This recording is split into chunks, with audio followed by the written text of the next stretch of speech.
Hello everyone, welcome back to my channel Easy English. Today we are going to study a very important chapter from class 10th, A Trump of Surgery. We will go through the summary of the story, discuss the key characters and analyze its theme so that you can prepare effectively for your board exams. So let's get started. Tricky is a small dog, is pampered and overfed by his rich mistress. कि tricky जो यहाँ है वो एक small dog का name है जो कि पैम्पर्ड किया जाता था और ओवरफेड किया जाता था, ज़्यादा खिलाया जाता था उसकी जो रिच मिस्ट्रेस थी उसके द्वारा. ही फॉल्स सीरियसली इल, वो बड़ा बीमार हो गया. And his mistress consults a veterinary surgeon, तो उसकी जो मिस्ट्रेस थी उन्होंने एक डॉक्टर से बात की उसके लिए. Does he perform an operation, क्या उसने कोई ऑपरेशन किया या उसकी मतलब तबीयत कैसे ठीक की. डज द डॉग रिकवर, क्या वो जो डॉग था वो रिकवर हुआ. हमें इस पूरे चैप्टर में यही सब कुछ पढ़ना है कि कैसे वो बीमार हुआ, क्या रीज़न था और कैसे फिर उसको उसकी रिकवरी कैसे हुई, है ना. सो देखिए, तो फिर पहले ये जो ये क्वेश्चंस आए हैं ये देख लीजिए कि कह रहा है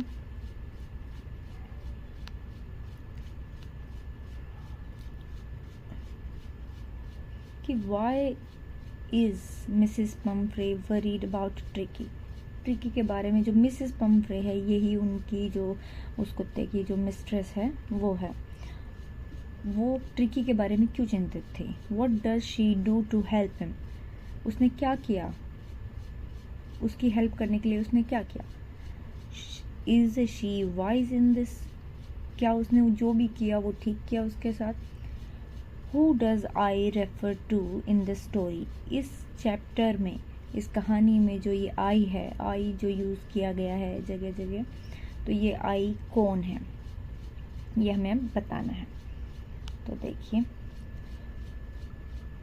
I was really worried about tricky this time, कि इस बार मैं ट्रिकी के लिए बहुत चिंतित था. I had pulled up my car when I saw him in the street with his mistress and I was shocked at his appearance. I had pulled up my car, यानी कि मैंने अपनी गाड़ी को रोका. when I saw him, जब मैंने उसे देखा. him यहाँ पर किसके लिए, ट्रिकी के लिए यूज़ किया गया है. in the street, स्ट्रीट में जब मैंने उसे देखा तो मैंने अपनी गाड़ी को रोका. with his mistress, वो अपनी मिस्ट्रेस के साथ था. मिस्ट्रेस का नाम क्या था, Mrs Pomfrey.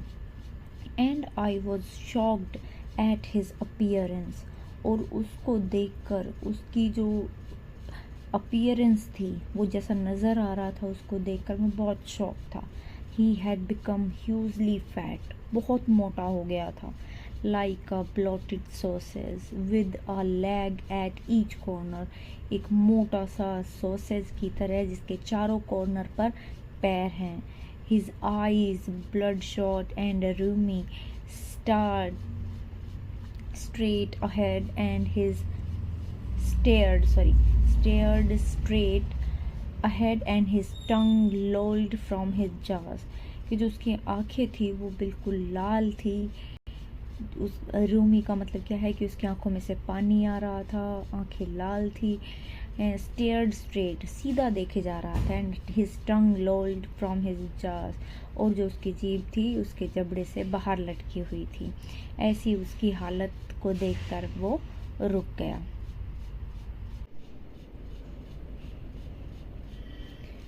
Mrs Pomfrey hastened to explain. He was so listless, Mr. Harriet. देखिए, तो अब ये कहती है मिसेस पम्फ्रे ने जल्दी से एक्सप्लेन किया कि ही वॉज सो लिस्टलेस, कि ये बहुत ज़्यादा बेचैन है. किसके बारे में कह रही है, ये कह रही है ट्रिकी के बारे में, कि बहुत ज़्यादा बेचैन था, बहुत बेचैनी हो रही है इसको. मिस्टर हैरियट, अब ये मिस्टर हैरियट कौन है? ये आई जिसके लिए यूज़ किया जा रहा था ये वही है मिस्टर हैरियट, यानी कि ये जो आई है वो मिस्टर हैरियट के लिए यूज़ किया जा रहा है, और मिस्टर हैरियट ही वो सर्जन है जिसके बारे में स्टार्टिंग में हमने बात की थी। He seemed to have no energy, बताती है आगे कि ऐसा लगता है कि जैसे इसमें बिल्कुल भी एनर्जी नहीं है। यहाँ पर जो ही है वो कौन है? ट्रिकी है। I thought he must be suffering from mall nutrition, कि मुझे लगता है कि शायद ना इसको क्या हो गया, माल न्यूट्रिशन का शिकार। माल न्यूट्रिशन मतलब कि खाना पीना उसका सही नहीं है, थोड़ा कम खा पी रहा है, तो इस वजह से कुपोषण का शिकार हो गया है। So I have been giving him some little extras between meals to build him up. तो इसीलिए मैं उसको ना क्या करती हूँ, some little extras यानी कि कुछ थोड़ा सा एक्स्ट्रा दे देती हूँ between meals, खाने के, जैसे सुबह और दोपहर का खाना है तो उसके बीच में मैंने उसको कुछ खाने के लिए दे दिया ताकि वो थोड़ा सा ठीक हो जाए। Some malt and cod liver oil and a bowl of Horlicks at night to make him sleep. Nothing much really.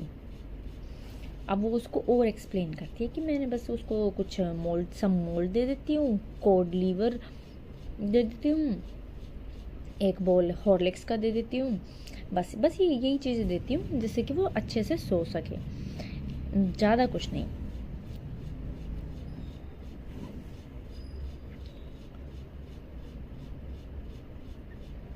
And did you cut down on the sweet things as I told you? अब mister जो Harriet हैं वो उसको पूछते हैं कि क्या मैंने आपको कहा था कि इसकी मीठी चीज़ें बंद कर दो, तो क्या आपने वो की?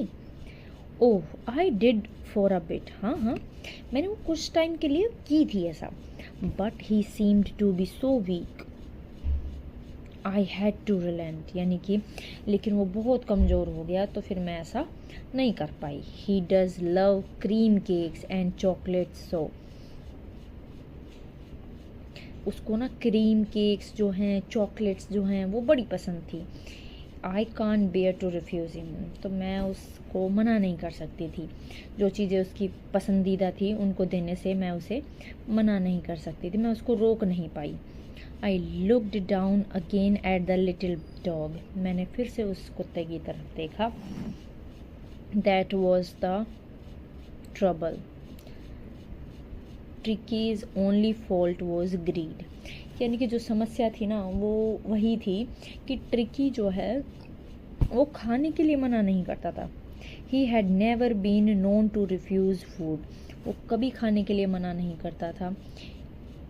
ही would tackle a meal at any hour of the day और नाइट, उसे खाना आप चाहे दिन में रात में किसी भी वक्त दे दीजिए, लेकिन वो खाने के लिए मना नहीं करता था, इसी वजह से वो बीमार था।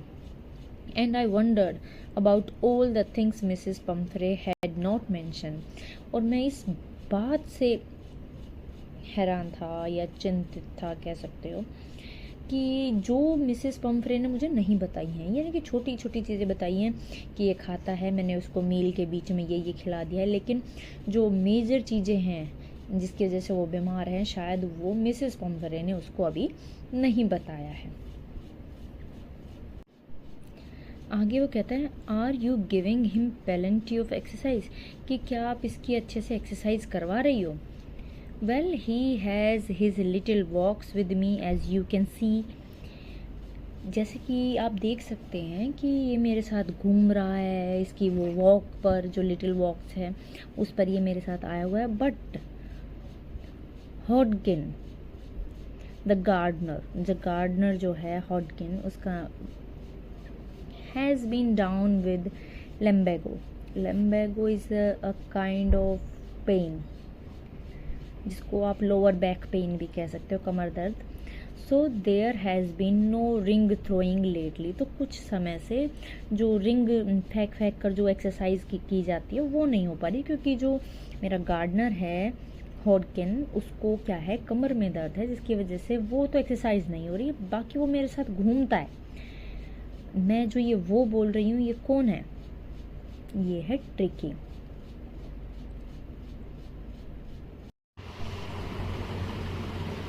आगे है I tried to sound severe now I really mean this, कि मैंने अपने साउंड में थोड़ी गंभीरता, सीरियसनेस दिखाया कि भाई अब जो मैं बोल रहा हूँ ना वो उसका मतलब वही है कि इसका थोड़ा ध्यान रखो, एक्सरसाइज करवाओ, खाना कट करो.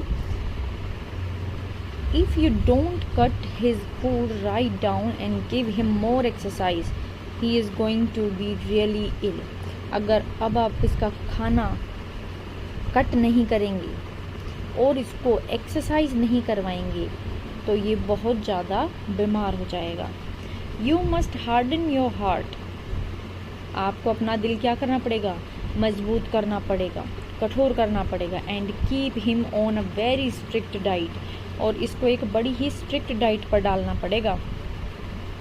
मिसेस पंफ्रे रंग हर हैंड्स. रंग मीन्स अपने हाथों को एक दूसरे के साथ मसलने लगी, यानी कि टेंशन में जब हम हाथों को आपस में रब करते हैं वो.